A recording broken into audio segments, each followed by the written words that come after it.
Assalomu alaykum hurmatli talabalar. Mashina detallari fanidan navbatdagi video ma'ruzamizni boshlaymiz. Bugungi mavzu shponkali birikmalar. Reja. Shponkali birikmalarning qo'llanilishi va turlari. Shponkali birikmalarning mustahkamlikka hisoblash. Ajraladigan birikmalarning yana bir turi bu shponkali birikmalar hisoblanadi.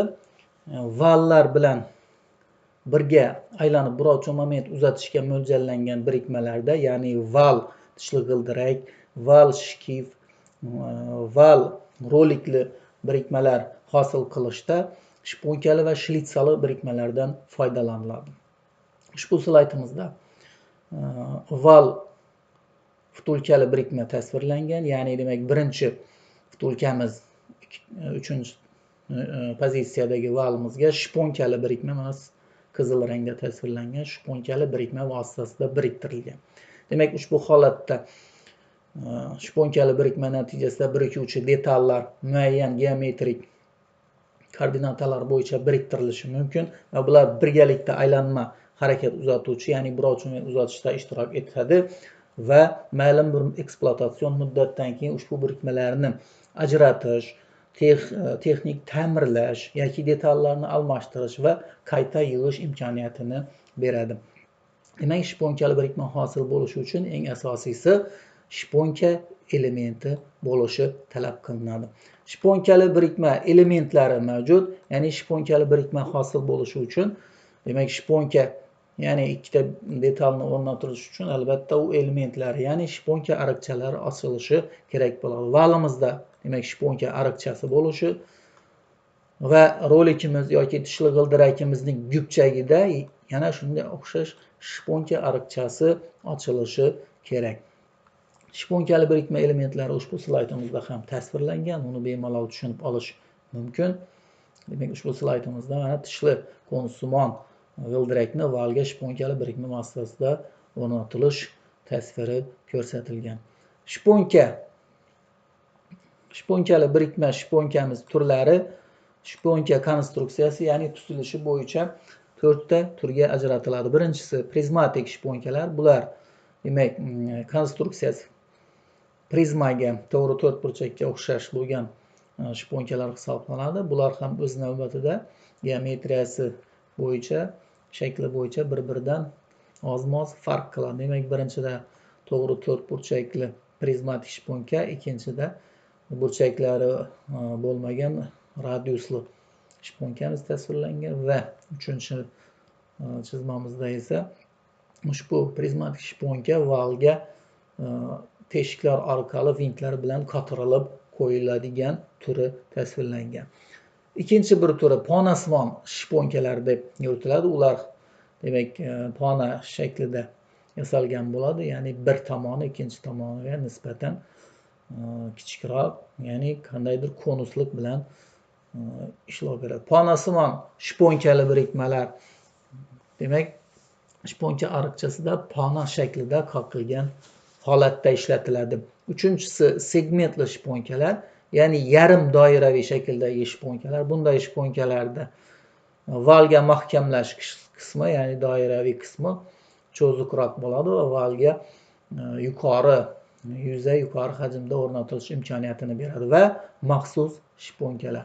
Shponkali birikmalarning asosiy o'lchamlariga quyidagilar kiradi.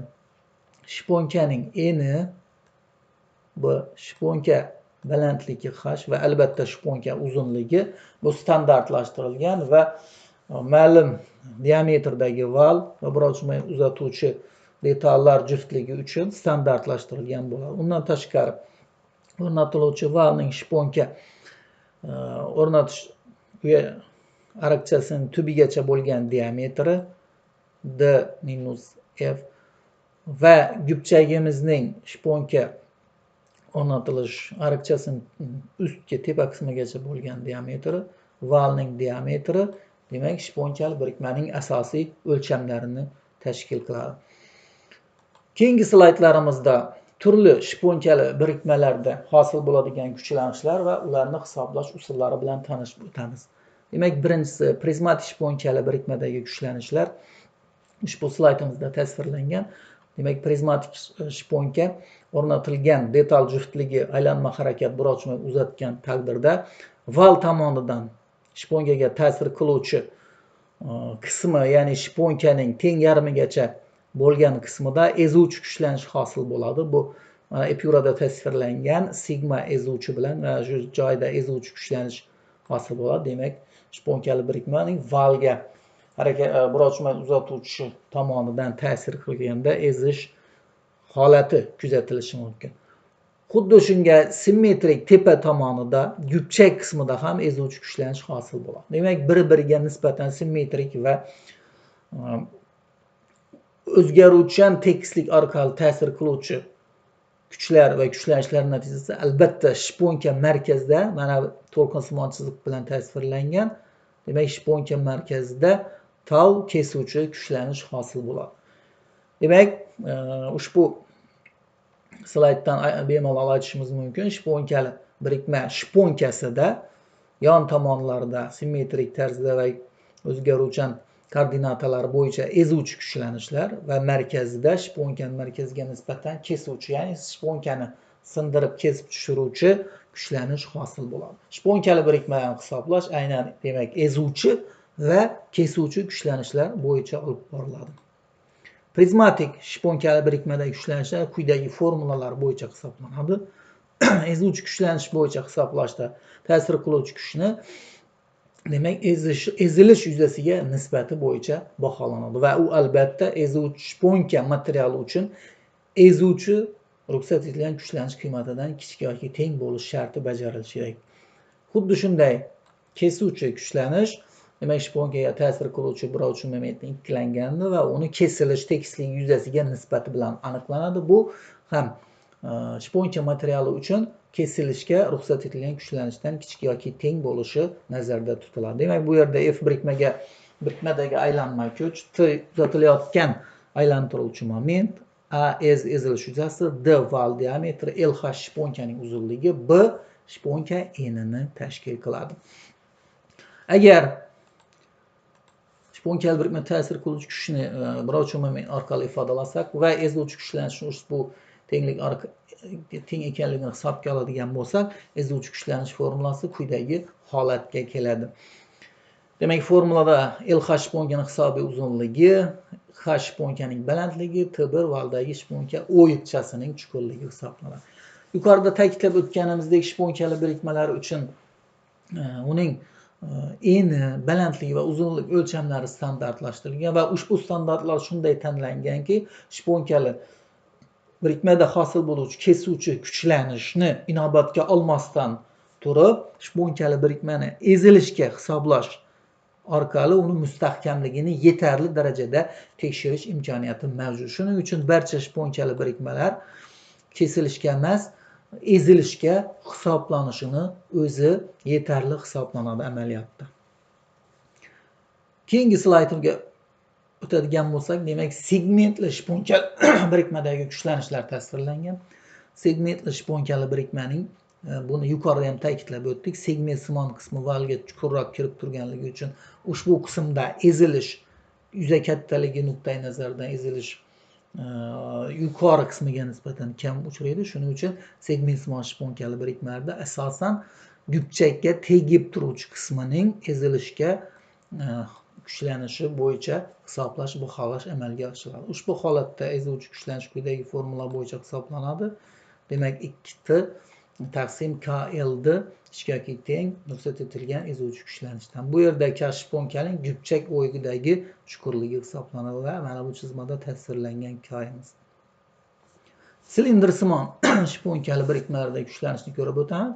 Demak, silindrsimon shponkali birikmalarimizda silindrning past va tepa qismidan kuchlanish ta'sir qiladi va ushbu holatda ezuvchi kuchlanish bo'yicha asosan baholanadi va quyidagi formula bo'yicha hisoblanadi. Bunda ds shponka diametri. Demak, ushbu formulada shponka diametriga bog'liq bo'lgan holda aniqlanadigan shponkaning shakldor, ya'ni shakldor 4/1 diametrga teng bo'lgan yuzasi inobatga olingan bu formulada.